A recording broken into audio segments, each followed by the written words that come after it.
Hello friends, എല്ലാവർക്കും നമസ്കാരം. PSC പരീക്ഷകളിൽ ഏറ്റവും കൂടുതൽ മാർക്ക് സ്കോർ ചെയ്യാൻ പറ്റുന്ന ഒരു ഭാഗമാണ് ഇന്ത്യൻ ഭരണഘടന. ഇന്ന് നമ്മൾ നോക്കാൻ പോകുന്നത് മുൻവർഷങ്ങളിൽ ആവർത്തിച്ച് ചോദിച്ചതും വരാനിരിക്കുന്ന പരീക്ഷകളിൽ ഉറപ്പായും ചോദിക്കാൻ സാധ്യതയുള്ളതുമായ പ്രധാന പോയിന്റുകളാണ്. വീഡിയോ മുഴുവനായി കാണുക.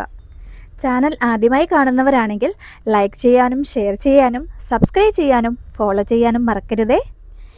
ഞാൻ ഇതിലൂടെ തരാൻ ഉദ്ദേശിച്ചിരിക്കുന്നത് ഒരു PSC ഉദ്യോഗാർത്ഥിയെ സംബന്ധിച്ച് അത്യാവശ്യം അറിഞ്ഞിരിക്കേണ്ട അടിസ്ഥാന വിവരങ്ങളാണ്. ഏത് സബ്ജക്റ്റ് ആയാലും ആ സബ്ജക്റ്റിനെ പറ്റി നമുക്കൊരു അടിസ്ഥാനമായിട്ടുള്ള ഒരു വിവരം അല്ലെങ്കിൽ ഒരു നോളജ് ഉണ്ടായിരിക്കണം. ആ നോളജ് വെച്ച് നമുക്ക് അറിയില്ലാത്ത ഏതൊരു ക്വസ്റ്റ്യൻ ആണെങ്കിലും കറക്കി കുത്തിയാൽ പോലും നമുക്ക് ആൻസറിലേക്ക് എത്താനായിട്ട് സാധിക്കും. നിങ്ങൾ ചെയ്യേണ്ടത് ഈ തരുന്ന നോട്ടുകൾ ഒരു ബുക്കിലേക്ക് എഴുതി വെക്കുക, ആവർത്തിച്ച് ഹൃദയസ്ഥമാക്കുക. അതിനുശേഷം ഇതിൻ്റെ ഡീറ്റെയിൽഡ് ക്ലാസ്സുകൾ മറ്റു പല യൂട്യൂബ് ചാനലുകളിലും ഉണ്ട്. അവ നോക്കി മനസ്സിലാക്കി വായിച്ച് പഠിക്കുക. അങ്ങനെ പഠിച്ചു കഴിഞ്ഞാൽ ഏത് എക്സാം വന്നാലും നമുക്ക് കറക്കി കുത്തിയാണെങ്കിലും യഥാർത്ഥ ആൻസറിലേക്ക് എത്താനായിട്ട് സാധിക്കും. ഇതുപോലെ ചെറിയ നോട്ടുകളാക്കി പഠിച്ചാലുള്ള ഗുണം എന്തെന്ന് വെച്ച് കഴിഞ്ഞാൽ നമുക്ക് ആദ്യം തന്നെ പഠിക്കാനിരിക്കുമ്പോഴുള്ള ഒരു മുഷിപ്പുണ്ടാവില്ല. കാരണം വലിയ രീതിയിൽ വലിച്ചു വാരി പഠിക്കുന്നതിനേക്കാളും ചെറിയ ചെറിയ പോയിന്റുകളാക്കി പഠിച്ചു വെച്ച് കഴിഞ്ഞാൽ നമുക്കത് ഓർമ്മയിൽ നിൽക്കാനും വേഗത്തിൽ മനസ്സിലാക്കാനും ഓർമ്മശക്തി വർദ്ധിപ്പിക്കാനും സമയം ലാഭിക്കാനും റിവിഷൻ എളുപ്പമാക്കാനും പ്രധാന കാര്യങ്ങൾ തിരഞ്ഞെടുത്ത് പഠിക്കാനുമൊക്കെ സഹായിക്കും. കൂടാതെ പരീക്ഷയിൽ ആത്മവിശ്വാസം വർദ്ധിക്കുകയും ചെയ്യും. അതുപോലെ തന്നെ PSC എക്സാമിനോടുള്ള പേടി മാറാനും കൂടുതൽ കാര്യങ്ങൾ പഠിക്കാനുള്ളൊരു ഇൻട്രസ്റ്റും നമ്മളിൽ വർദ്ധിക്കും. ഇത്തരത്തിൽ നമ്മൾ ചെറിയ ചെറിയ നോട്ടുകൾ വെച്ച് ബേസ് കാര്യങ്ങൾ പഠിച്ച ശേഷം ഡീറ്റെയിൽഡ് ക്ലാസ്സുകൾ കൂടി അറിഞ്ഞിരിക്കണം. അതിന് ഒരുപാട് യൂട്യൂബ് ക്ലാസ്സുകൾ അവൈലബിൾ ആണ്. അപ്പോൾ നിങ്ങൾക്ക് ഇൻട്രസ്റ്റ് ആയിട്ട് തോന്നുന്ന ക്ലാസ്സുകൾ വെച്ച് 1, 2, 3 പ്രാവശ്യം റിപ്പീറ്റ് ചെയ്ത് കേട്ട് കഴിഞ്ഞാൽ ആ ഒരു സബ്ജക്റ്റ് ഫുള്ളായിട്ട് നമ്മൾ പഠിച്ചു കഴിഞ്ഞു. അതിൽ നിന്ന് നമുക്ക് അറിയില്ലാത്തൊരു ഭാഗം കൂടിയാണെങ്കിലും നമുക്കുള്ള അറിവ് വെച്ച് കറക്കി കുത്തിയാണെങ്കിലും ആ ഒരു ശരിയായ ഓപ്ഷനിലേക്ക് എത്താനായിട്ട് നമ്മളെ വളരെയധികം സഹായിക്കും. അപ്പോൾ നമുക്ക് ക്ലാസ്സിലേക്ക് പോകാം. ഭരണഘടന നിർമ്മാണം.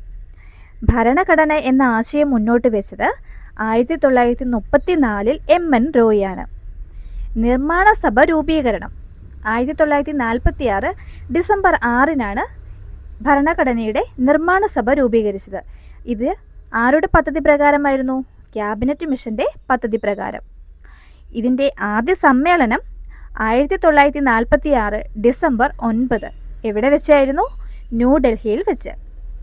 താൽക്കാലിക അധ്യക്ഷൻ ഡോക്ടർ സച്ചിദാനന്ദ സിൻഹയായിരുന്നു. താൽക്കാലിക അധ്യക്ഷൻ ഉണ്ടെങ്കിൽ സ്ഥിര അധ്യക്ഷനും ഉണ്ടാവുമല്ലോ. ദാ പിടിച്ചോ, ഡോക്ടർ രാജേന്ദ്ര പ്രസാദ് ആയിരുന്നു ഇന്ത്യൻ ഭരണഘടനയുടെ സ്ഥിരമായ അധ്യക്ഷൻ. ഇനി ഭരണഘടന ഉപദേശകൻ BN Rao. Drafting committee chairman doctor BR Ambedkar. അദ്ദേഹം ഇന്ത്യൻ ഭരണഘടനയുടെ ശില്പി എന്നാണ് അറിയപ്പെടുന്നത്. ഭരണഘടന അംഗീകരിച്ചത് 1949 നവംബർ 26. ഈ നവംബർ 26 നമ്മുടെ ദേശീയ ഭരണഘടനാ ദിനമായി ആചരിക്കുന്നു.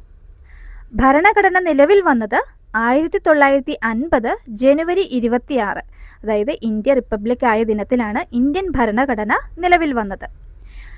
ഇന്ത്യൻ ഭരണഘടന പൂർത്തിയാക്കാൻ എടുത്ത സമയം 2 വർഷം 11 മാസം 18 ദിവസം. യഥാർത്ഥ ഭരണഘടനയിലെ വിവരങ്ങൾ 395 ആർട്ടിക്കിളുകൾ, 22 ഭാഗങ്ങൾ, 8 ഷെഡ്യൂളുകൾ.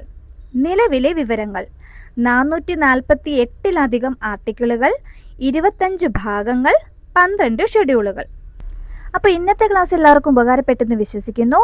ഇതിൻ്റെ അടുത്ത ഭാഗവുമായി വീണ്ടും കാണാം. താങ്ക്